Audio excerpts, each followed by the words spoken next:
Here's another crazy episode of Rolonda.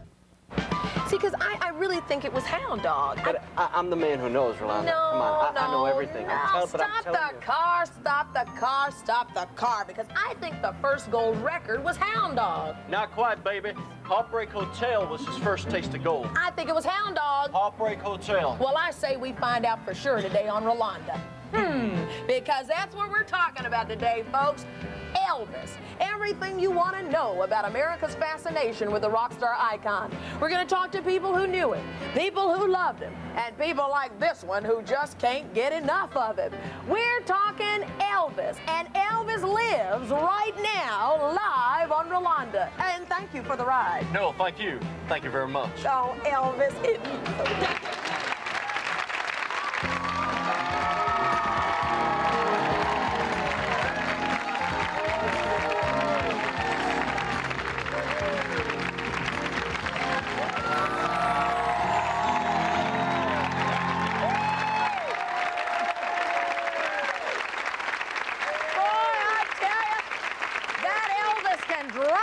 and you know something, you were right, it was heartbreak. That's right, Rolonda. I tell you, let me tell you something. When I first met my boyfriend, he took me home for the first time, I knew I was worried when this was sitting on the windowsill. All I could say was, does Elvis live here too? You know? But it's really strange because it's more than 17 years since the king of rock and roll left us, and yet Elvis Presley lives on bigger than ever through the devotion and that hunka burning love from millions of loyal fans, young and old alike. And we are live today as we talk about why Elvis continues to live. We're coming to you from New York City. We're going to be taking your telephone questions about Elvis, so come on and join us. What is it about the persona of Elvis Presley that has made him endure for so many years? A persona that still has an impact on our society. His talent, his voice, and that charisma. Boy, it took a generation by storm. More than 500 books have been written about Elvis. More than 400 fan clubs worldwide cherish his memory still to this day.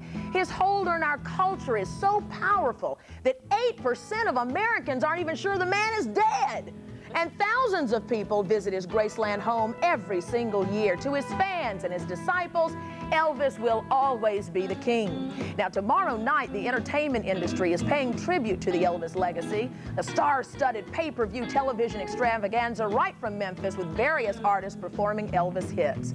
And that is sure to be some fun. Today on Rolonda, we'll be taking care of business, as Elvis would say, with some fascinating guests. So let's go live right now to where it all began. This is what many a fan calls the Holy Land, Sun Studio in Memphis, Tennessee. That is where, in 1953, a relatively unknown singer from Tupelo, Mississippi, walked through the door and cut his very first record. Well, the rest is history. The history of Elvis Presley. Joining us is one of Elvis's closest friends and confidants, Joe Esposito. As one of Elvis's fabled Memphis Mafia, Mr. Esposito oversaw every facet of Elvis's life, from personal security to even finding women for the king. His new book, Good Rockin' Tonight, tells all. Joe, thanks so much for being with us today. Let me ask you, boy, why does Elvis continue to live? Why is he such an American phenomenon? Well, first of all, I thank you for having me on the show. You're welcome. You know, that's hard to explain. We'll never ever be able to explain that reason, but I just feel that Elvis had an appeal at the right, he came along at the right time, and appealed to the right people, you know, the blue-collar worker and the little people, and they saw this young kid from Tupelo, Mississippi, climb to stardom, and it was like the American dream, and it just stuck with everybody, and his fans just keep telling their kids and their kids more and more about Elvis, and they all still love him.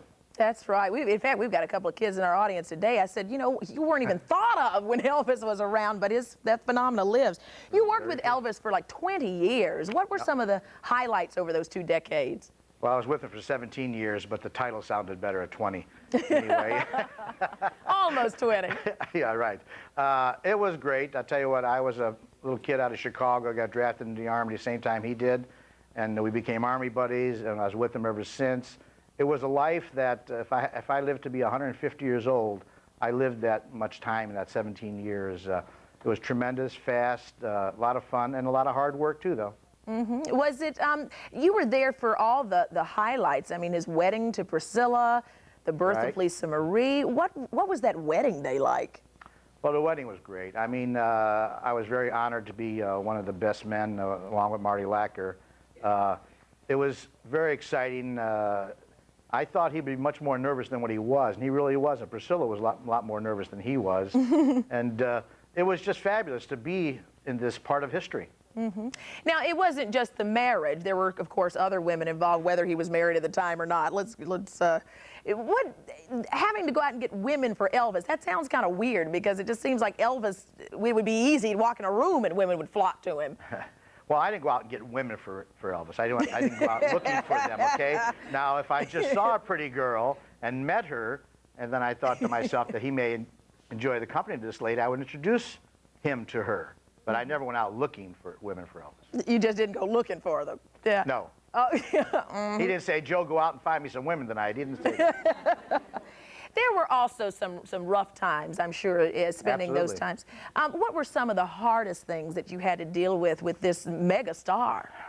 Well, he was very, very strong-headed, and when he wanted something, you had to do it. In other words, and you'd say, Elvis, can I wait a couple of days? He wanted it right then, there, and now. I mean, one time he asked me to find an airplane for Colonel Parker in about 5 o'clock in the morning, and he wanted me to get it right away. Well, you just don't find an airplane in the middle of the night, and I had a big discussion with him about it, but I did get it the next day and had it flown into where we were. During the era that he was on those prescription drugs, I can imagine that was a very tough time for the whole camp.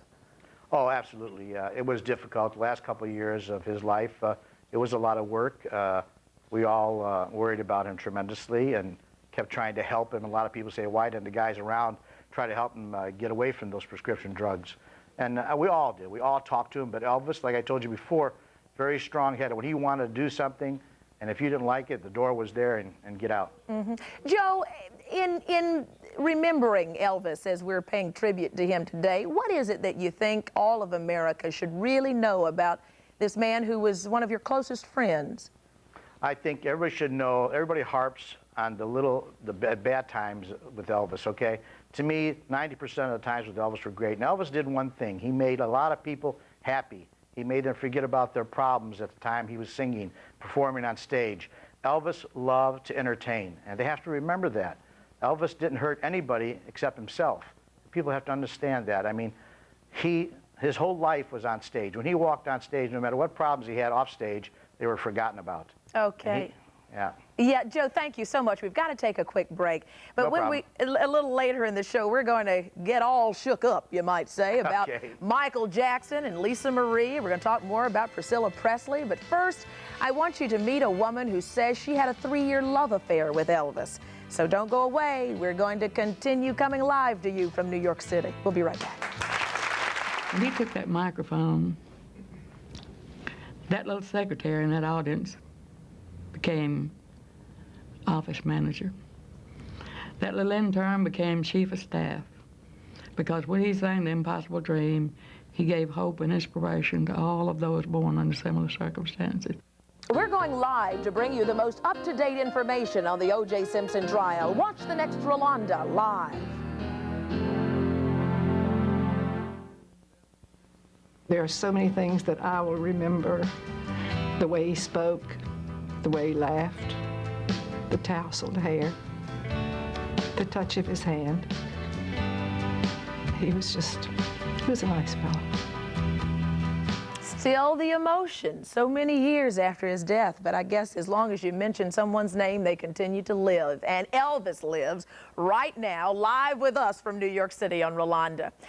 If you have any questions about the King, it's now or never. Call the number on your screen and come on and join this conversation. We've been talking to Joe Esposito, who was a personal confidant, dear friend of Elvis's for 17 years, he says. Joe, you have written a book. You're coming out with a book now called Good Rockin' Tonight. There've already been 500 books written on Elvis, and you've known him for so many years. Why now, and why this book? What are we going to learn that we didn't know before? Well, I think what we'll learn is that I was there for those 17 years, and this is the way I saw it through my eyes. I didn't want to harp on Elvis's prescription problems. I think it's about time for some kind of a positive book, tried to explain what the man was really like and why he did the things he did. And my wife, Martha, and my daughters, Debbie and Cindy, after years, have been harping on me, and a good old Army buddy of Elvis's mine, George DiDomizio, kept harping on me to write this book. So we decided to write it. Okay. Yeah, I know that the lady who was coming in, Miriam, who was his personal nurse, the woman we saw with so much emotion at the beginning of this block, she was there at the time of Elvis's death, as were you. In fact, I understand that you administered CPR on the King. Yes, I did. Yeah, I was there on that horrible day. Yeah. What was that day like? I mean, how did you guys cope with that? Well, it was very, very tough, as you would just assume. It was just a thing that we just did. I mean, when I found Elvis up in the bathroom after Ginger and Al Strada called me, I went to the hospital with Elvis and tried to administer some kind of CPR in the bathroom before the ambulance got there.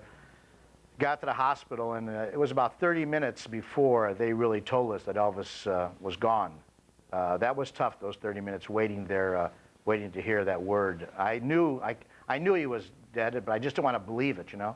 Mm-hmm. And after they told us, we just did what we had to do to put on Elvis's final performance, I would say, the funeral for those couple of days. And we just did it automatically. I really didn't realize Elvis was gone for about a couple of months. Wow.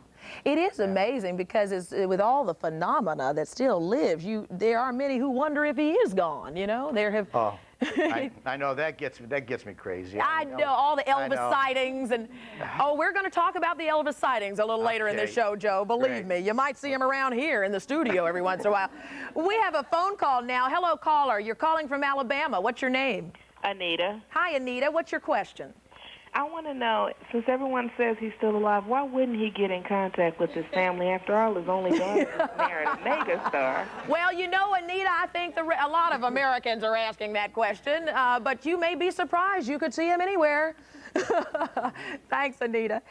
Joining us now is Joyce Bova. After meeting Elvis in Las Vegas back in 1969, a friendship ignited, which Joyce says led to a very romantic love affair for 3 years with Elvis Presley. She reveals her memories in her book, Don't Ask Forever, My Love Affair with Elvis. Joyce, a love affair with Elvis. How do you describe that? What was that like? Well, for the most part, it was quite incredible.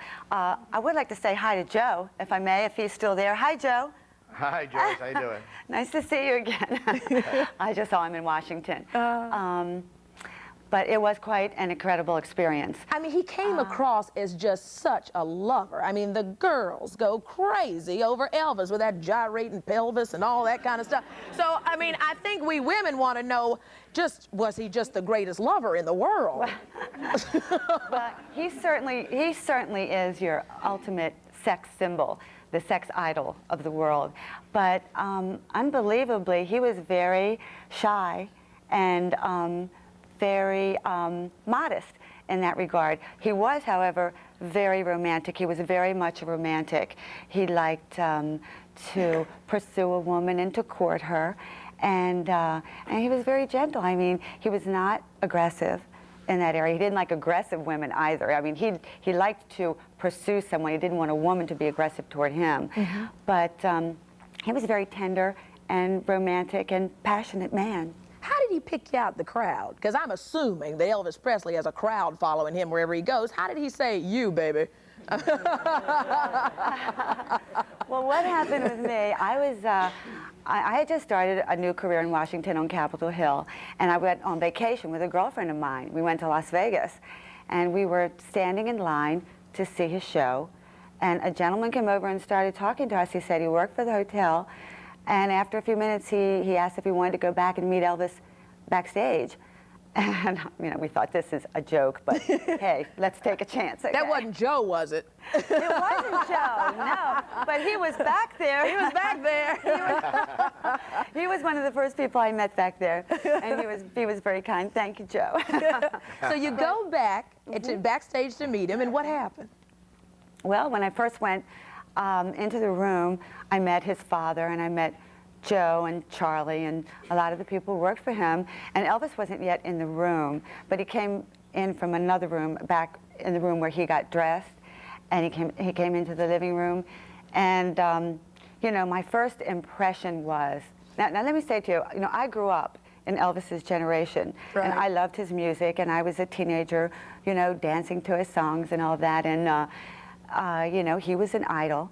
But when I met him, he was completely different than what I expected. He was even more handsome in person. Oh, wait, I gotta take a break. Continue the story, we gotta take a break. No. And you guys are gonna be fascinated when you find out what Joyce does. So wait a minute, we're gonna get all that. And what do you think Elvis, by the way, and I wanna ask you this too, Joyce, what do you think he would say about his daughter, Lisa Marie, marrying Michael Jackson? You'll get the latest dish later in the show. We've got some gossip mongers gonna update us too. And you're gonna meet the #1 Elvis fan in the world. So don't cry, Daddy. We'll be right back. Well, if your baby leaves you, you got a tale to tell. But just take a walk down lonely street to heartbreak hotel.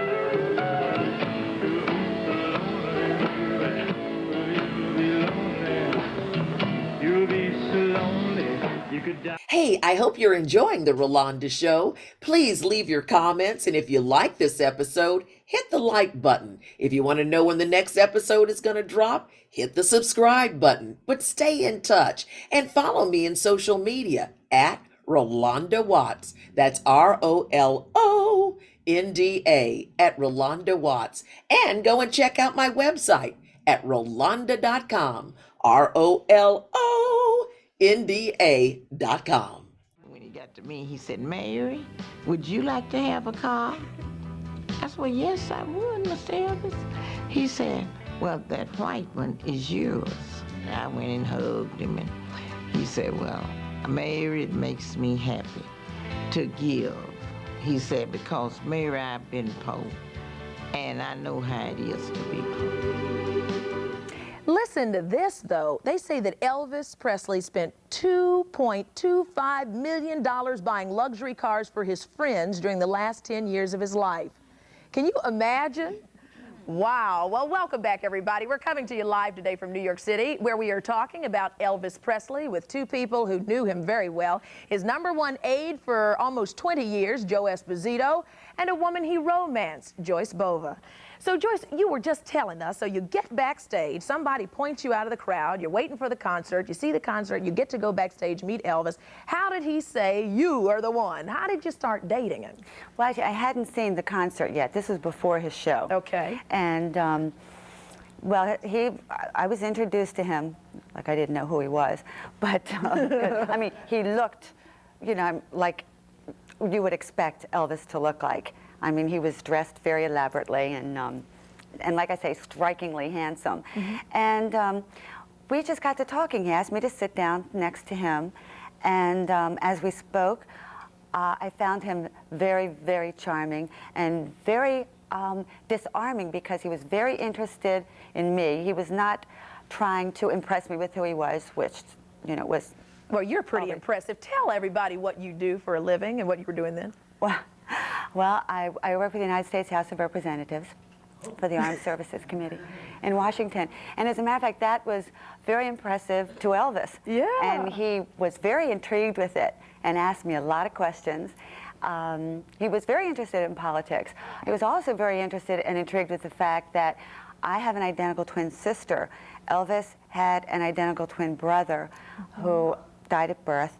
And that kind of gave us a special bond. How long did the romance last? Almost 3 years. 3 years. Yes. I understand in your book that you have written, you talk about a pregnancy. Yes, yes. I did get pregnant, and when I went to Elvis to tell him, because I had very mixed emotions about it and nervous to tell him, but I felt, you know, I had to. And I was hoping he would be happy, but we started in a conversation about motherhood and children, and he told me that after a woman became a mother and had a baby, that she was no longer supposed to act sexy or be attracting men. And he was very ardent in his belief, and it was very devastating to me. And I knew at that second that if I had had that baby, I would have lost him, and I couldn't bear losing him. So what did you do? I had an abortion without telling him. Is that something you regret? You have a lot of emotion here, and I just... Well, it's still very emotional to me. It's difficult to talk about because it's something I haven't talked about in all these years. And any regrets, it's difficult to live with regrets, Rolonda, and I couldn't have gotten through my life living with regrets, particularly considering the way I was raised, my background. It didn't condone things like that, but it was, I felt that I had to do that in order to hold on to Elvis. He was very precious to me. Yeah. You finally, the romance lasted 3 years. Was it the baby or something else that led to the breakup? Well, there were a lot of things. The main reason, of course, was his prescription drug dependency. I mean, it escalated to a point where I was very concerned and very worried, not only for him, but for myself. I had become addicted to sleeping pills, and I was very naive when it came to any kind of medication or drugs, and Elvis was an authority. I mean, he convinced me he was an authority. You know, he read the physician's desk reference, he researched everything, and he was taking a lot of different prescription drugs, which he didn't feel at all that he was abusing or doing any harm to himself. On the contrary, he felt that he was very healthy and very in control of himself, when in reality he was not in control at all. Okay. They were controlling him. And it reached a point where, you know, I was very scared, and I knew that in order to, you know, save myself, if you will, I had to leave him, because I tried. I really tried, as so did the men who worked for him, I know. I tried to talk to him and convince him what he was doing, but it was impossible to convince Elvis of anything that he didn't want to. Well, we will talk more about the life of Elvis Presley, and we're also going to ask the question, with this big extravaganza coming up, will Michael Jackson and the new bride Lisa Marie show up at tomorrow's big Elvis tribute? Treat me nice, and you might find out. We'll be right back when we return. Elvis was probably the most generous, not only most generous entertainer that ever lived, but one of the most generous, wealthy people in America that ever lived. He wouldn't give you the shirt off his back, he'd give you the Cadillac out of his driveway. I saw him give away 10 Cadillacs one day. I'm the kind of kid who would stand in front of the mirror with a pencil in his hand, pretending it was a microphone, and sing Elvis songs at the top of my lungs until you open your eyes up and look out of one corner of your eye and you see your father standing there in the corner with his arms crossed looking at you like you're crazy. I think a lot of people can relate to that, but welcome back, everybody. We're coming to you live today from New York City, where Elvis lives in this studio. Let me tell you how big a guy Elvis was. It is estimated that Elvis Presley has sold more than 1 billion record units worldwide. That's more than any individual or group in record history. And just to give you some perspective on that number, that's enough for 1 out of 5 of every one of the people on Earth to have an Elvis record. Is that amazing? So that's what we're talking about today, the phenomena before the big tribute coming up. And you had a question, yes? Yeah, my question was for Joyce. What I wanted to ask you was, you had said how he was tender lover and he liked to be aggressive, but I want to know the bottom line. Was it good?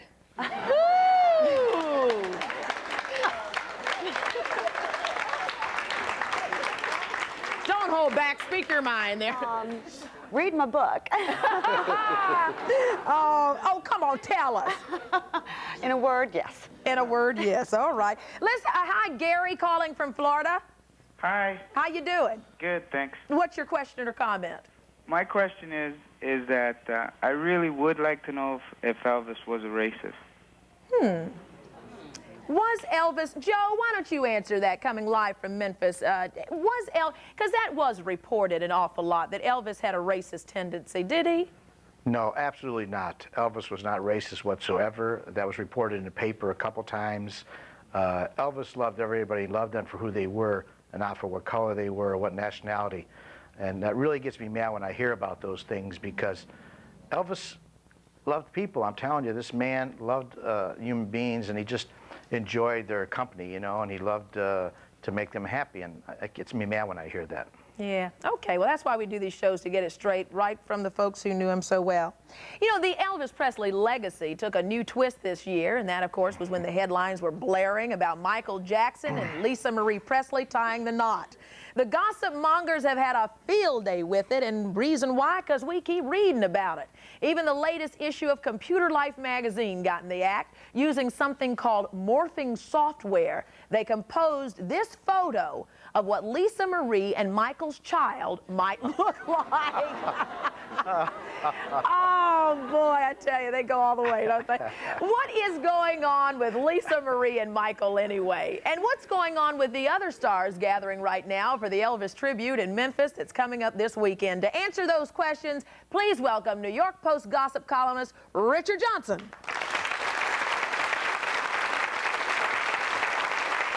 Okay, Richard, give us the scoop.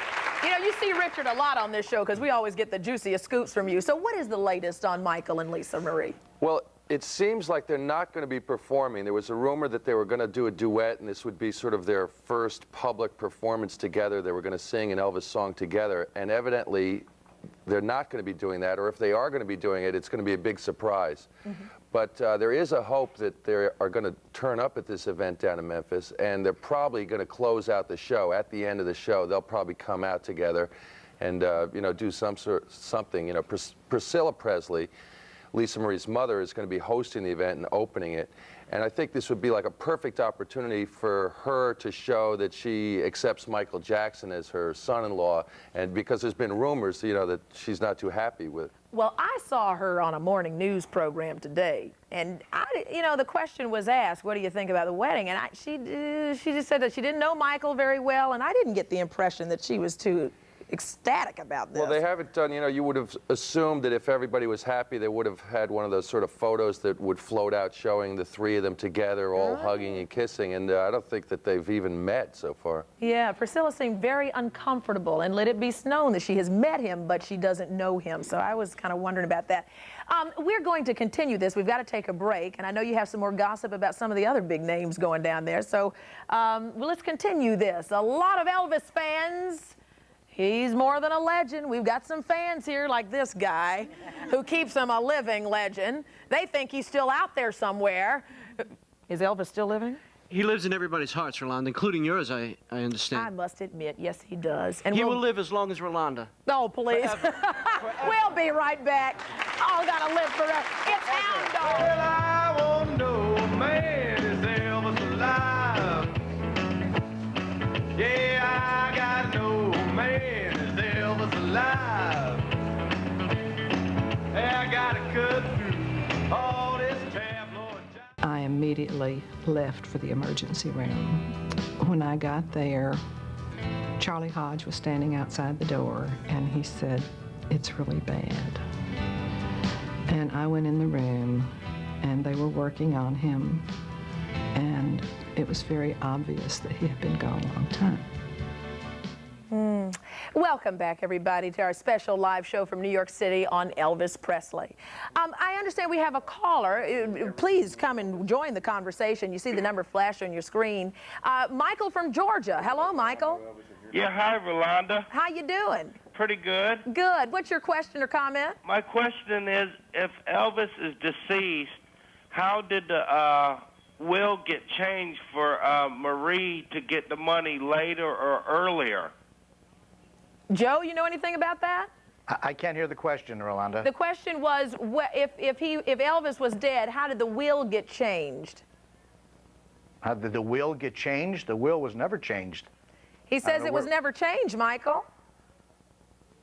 Michael, there's word here from New York that the will was never changed. We'll look that up for you because nobody here seems to know anything about it. Joe Esposito.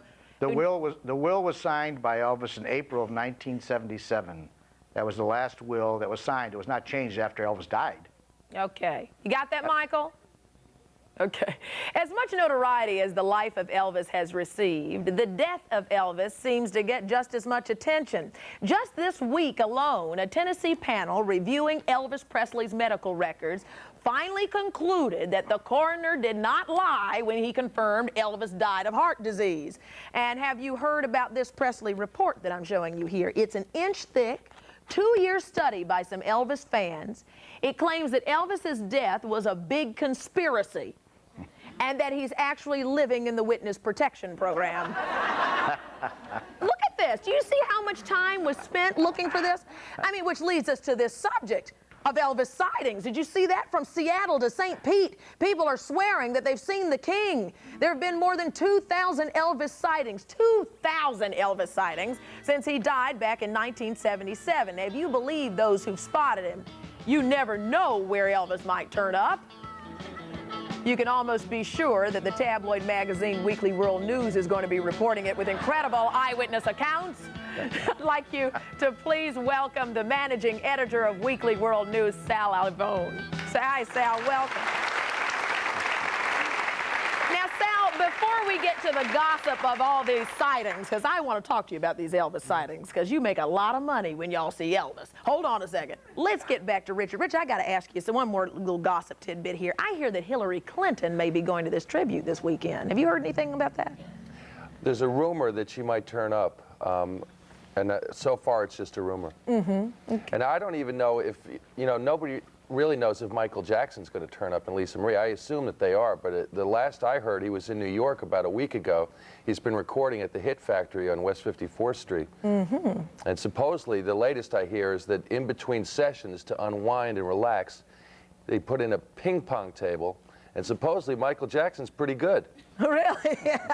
What else? Any behind-the-scenes gossip you can tell us from the big show that they're preparing for the weekend? This the lineup is changing constantly. Like John Bon Jovi was supposed to be in it, and he had to drop at the last minute. And then they've added like 3 new people. It's constantly changing, but it's going to be a great lineup. They've got everybody from Jerry Lee Lewis to Cher. Wow. Now, Sal, how many sightings? That's a lot of sightings. Thousands. Thousands. And they're still calling, they're still writing, they're still seeing him everywhere. You have had some real headlines with Elvis sightings, and does that make a difference in sales? Let's talk business here. Yes, it does. It does make it. When we first, I think 5 years ago, we said Elvis is alive, and that was off a book by a woman named DiGiorgio, and that was one of our best sellers of all time. How do you get away with selling stuff about people who are dead coming back to life? Well, what we're doing is amplifying a claim made by somebody else. We're saying there's somebody out there who claims that Elvis saved them from a drowning, gave them $5, bowled with Elvis. I mean, you name it. I rode with Elvis. I played ping pong with Elvis. We're talking about play ping pong with Elvis. You name it, and a claim has been made. We run it and say, listen, everybody, here, you're our readers. You kind of expect this. Somebody's claiming that, and that's all we're basically doing. Just as that report that you mentioned, they're saying, look, we gathered this information. This is how we interpret it. Right. Maybe people don't want to let go, but we also believe that about half our readers believe he's still alive. Who are we to tell them they're wrong? And all we're doing is providing a certain amount of information. Sometimes it's choice information, but it's information that we think is going to You have had some of the wackiest reports. I want you to share that. Y'all aren't going to believe some of the things this man's going to tell us. Wait a minute, well, we got to take a quick break, but when we come back, we're going to hear about these wacky sightings. You'll also meet a woman who owns the King's Ransom, a collection of Elvis memorabilia worth millions of dollars. That's one for the money, two for the show. I got to go right now. We'll be right back.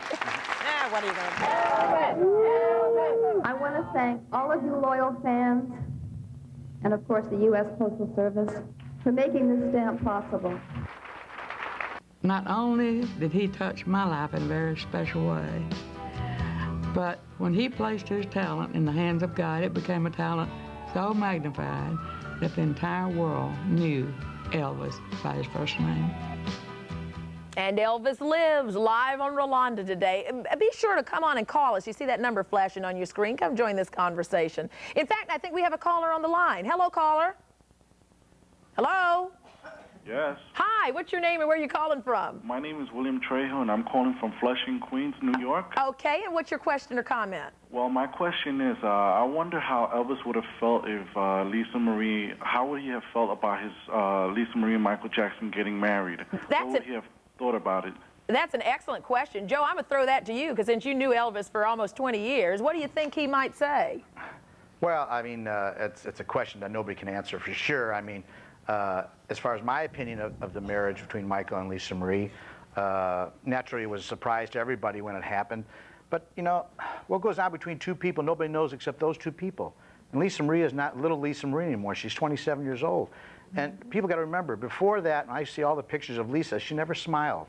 Now when I see her on television, she's smiling all the time. So she must be happy. So if they're happy, I'm sure Elvis would be happy. That's right, Joe, because you don't know what's going on in anybody else's house. That's true. Right. Rolonda, there's one other thing I wanted to tell you. Yeah? Listen, did you know how Michael Jackson learned how to play ping pong? How? Forrest Gump showed him how to play ping pong. just like he showed Elvis how to move. Listen, oh, by the way, Priscilla Presley was saying this morning on that news program that I was watching that that her daughter has a mind of her own and she is making those decisions. So little Lisa has grown up and now she's a wife.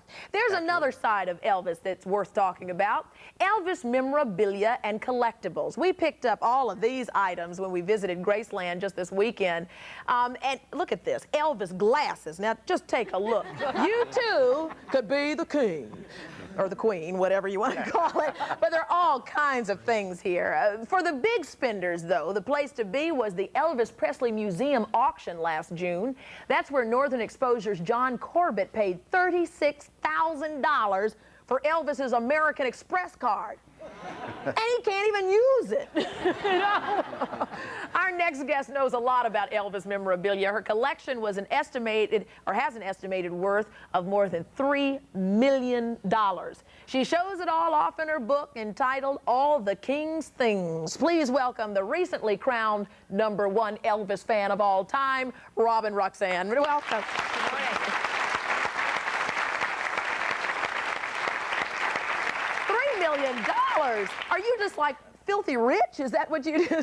No, I work really hard, and it's just a passion I've had for years, and hopefully it will continue. Yeah, I see something in your lap there. What'd you bring? Well, this is one of Elvis's jackets that I got at an auction in the San Jose area back in 1988. And I went up to look at the jacket, and Elvis had put his name inside, and so I knew it was his. I brought this home, and I went through my collection and found a picture of him wearing the jacket. You're kidding. I got to touch an Elvis jacket. So he actually wore this. Whoa. So, and he put his initial, he put E. Presley inside. E. Presley, it really is there, y'all. Wow, really neat. So what else do you have? You have a scarf? I have about 13 scarves that I used to take off his neck. Does it have Elvis sweat on it? Oh, well, there's one that has Elvis sweat. This one probably doesn't because it wasn't on that long, but I have several of these. And I was at that auction in Las Vegas. I wanted the American Express card. I didn't come home with it. Oh. But I did get his 6-degree Kempo karate card. I think it's in here. And I paid, this is a one of a kind, and I paid close to $4,000 just for this card. But why? I had wanted this card for years, and I have the last of the show, Remember ID cards, and I saw this, and it was just something I'd always wanted. So the most you ever paid for anything was what? This, definitely this. I worked lots of overtime to pay for this, and I'm proud to own it. Unbelievable. Well, as Elvis would say, I want you, I need you, I love you, so don't go away. We're coming right back live from New York City on Elvis. We'll be right back. Elvis wasn't much of a letter writer. In fact, he only wrote about 8 or 9 letters in his entire lifetime. And I'm privileged to have the last known letter that he ever wrote, and this is it right here, and it was written 2 weeks before he passed away. Well, I want to know, man, is Elvis alive? Yeah, I gotta know, man, is Elvis alive? I gotta cut through all this tabloid jive. We're talking about America's never-ending obsession with Elvis, and we're coming to you live from New York City today on Rolonda. You had a question, I know that. Yes, I do. My question is to Joyce. Joyce, why did you wait so long up until now to write the book and to put that book out? Why now and not before?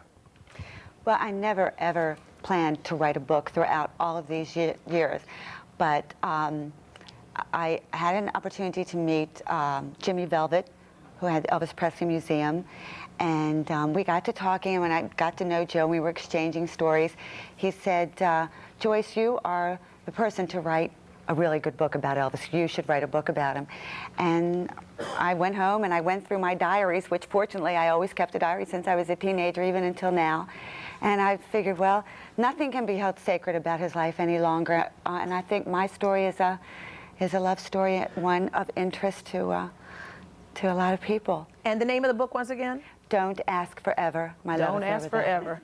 Okay, question. Yes, I have a comment. I don't think Elvis was racist either, because every move he makes was just like a black man moves. Let me tell you something about all that shaking going on. June 1956, Time magazine nicknames Elvis the Pelvis. Now, at the same time, the Roman Catholic Church in Boston declared an Elvis boycott. Can you believe it? So there was a lot of gyrating going on. Sal, you were going to tell us about some other incredible calls about sightings of Elvis. What is always amazing is the detail. A lady in Michigan, right after we had decided that we were going to run this front page story about Elvis is alive, we get a call. She says she was in a hardware store and and Elvis was buying fuses. She described him. It's all the little things that wind up, we can't poke holes in these stories. We called up the owner of the store. He said, yeah, there was a guy like that. More and more detail on detail, and that's a story for us. A woman in Georgia claimed that she lived 4 years with Elvis. Okay. All right, when we come back, I know that sells magazines, but a big surprise for you, Elvis style, of course. We'll be right back. People were ready for Mexican Elvis because, Elvis is not just a job for a white man anymore. It's, multicultural, men, women, children, black, white, yellow. It's for everyone to do it. I'll tell you, after this show, I'm an Elvis fan. And this is an Elvis fan, too. Can you believe it? I'm so glad you watched this episode of Rolonda, and there are plenty more to enjoy. If you liked what you saw, hit the like button. Want to know when the next one's going to drop? Hit the subscribe button. And follow me in social media at Rolonda Watts, and check out my website at Rolonda.com. You can also check out my podcast at RolondaOnDemand.com. Thanks so much for watching. Now go out there and do something good.